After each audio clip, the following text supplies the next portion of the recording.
If you look at the stock market today, you will notice something deeply unsettling.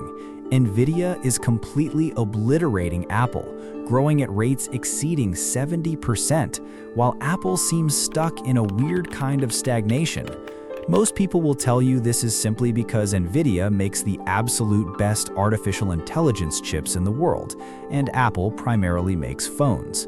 But if you actually test a 5-year-old Nvidia graphics card against the absolute latest Apple chip, the physical hardware tells a completely different story. Apple processors are incredibly efficient, sipping power, while Nvidia chips are notoriously power-hungry. The gap in their valuation is not actually about silicon, glass, or metal. The real reason one tech giant is crushing the other comes down to an invisible decision made nearly 20 years ago. It is a decision that has absolutely nothing to do with building better hardware. The secret lies in a linguistic monopoly, and understanding it completely changes how we think about building an unshakable advantage. Chapter 1. The hardware illusion. When we think of technological dominance, our minds instantly go to the physical objects we can touch and measure. We imagine pristine circuit boards, microscopic transistors, and raw processing power. For years, Apple has been the undisputed king of this physical realm. They perfected their custom processors, creating laptops that can run all day on a single charge while outperforming clunky desktop computers. Because of this, it is easy to assume that Nvidia must have simply invented a magically superior physical chip to pull so far ahead in the financial markets. But the physical chips themselves do not explain a 70% crushing defeat. In fact, raw hardware benchmarks often show that Apple is incredibly competitive on a purely physical level. If you remove the proprietary software running in the background, the playing field looks surprisingly even. Nvidia is not winning because they figured out how to melt sand into better silicon. They're winning because they realized long ago that the best hardware in the world is entirely useless if nobody knows how to talk to it. Chapter 2. The linguistic monopoly. To understand why Nvidia is winning, you have to look at an invisible software layer called CUDA. Way back in 2006, Nvidia released this platform to the public. You can think of it as a specialized language that allows developers to speak directly to the processing unit. At the time, nobody cared. It seemed like a niche tool for researchers doing complex math. But Nvidia patiently kept investing in it, quietly ensuring that every university student, researcher, and engineer learned this specific language. Fast forward to today, and the entire artificial intelligence boom is built on top of that exact language. If you want to train a massive neural network or run complex models, you basically have to speak CUDA.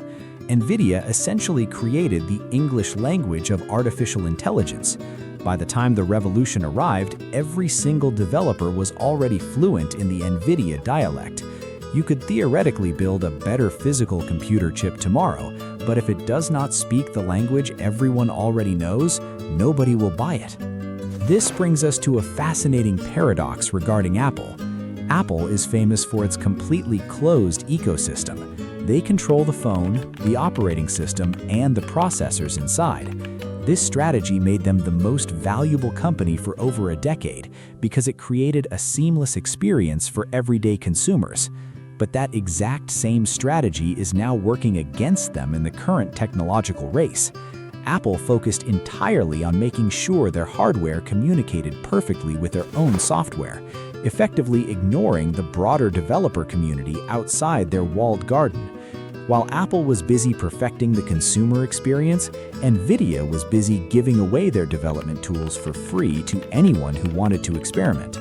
Nvidia wanted their software language to be everywhere, on every research desk and in every server room. Apple built a beautiful, exclusive luxury resort, but Nvidia built the actual public roads that everyone has to drive on. This fundamental difference in philosophy explains exactly why Apple is now scrambling to catch up. Chapter 4. The switching cost trap. Let us imagine you own a massive shipping company and you've spent 10 years training all your pilots to fly a very specific type of airplane. Even if a rival company comes along and offers you a slightly cheaper or slightly faster airplane, you're probably not going to buy it. The cost of retraining your entire workforce and completely rewriting your safety manuals would completely wipe out any savings you might gain from the new plane. This is exactly what is happening in the tech world right now. Competitors are actively trying to build alternative chips to rival Nvidia, but entire generations of software engineers have built their life work on the Nvidia platform. Moving to a new system would require rewriting billions of lines of code. It's an intellectual trap. Once you learn the language and build your systems upon it, leaving becomes too painful and expensive to even consider. Chapter 6. The compounding effect. When you combine a linguistic monopoly with high switching costs, you get a compounding effect that is almost impossible to break. Every time a new developer enters the field of artificial intelligence, they look around to see what tools everyone else is using. They see that the entire industry relies on Nvidia software, so they naturally learn that software too. This makes the Nvidia ecosystem even stronger, which in turn attracts even more developers. It's a snowball rolling down a very steep hill, gathering mass and speed with every single rotation. Apple is incredibly wealthy, and they have some of the smartest engineers on the planet, but you can't simply buy your way into a compounding community overnight. You can't force 1 million independent researchers to suddenly change the way they've been working for a decade. The massive growth gap we are seeing is not a sudden spike. It's simply the delayed financial reward of a 20-year compounding cycle that has finally reached its tipping point. Chapter 7. The future of the giant.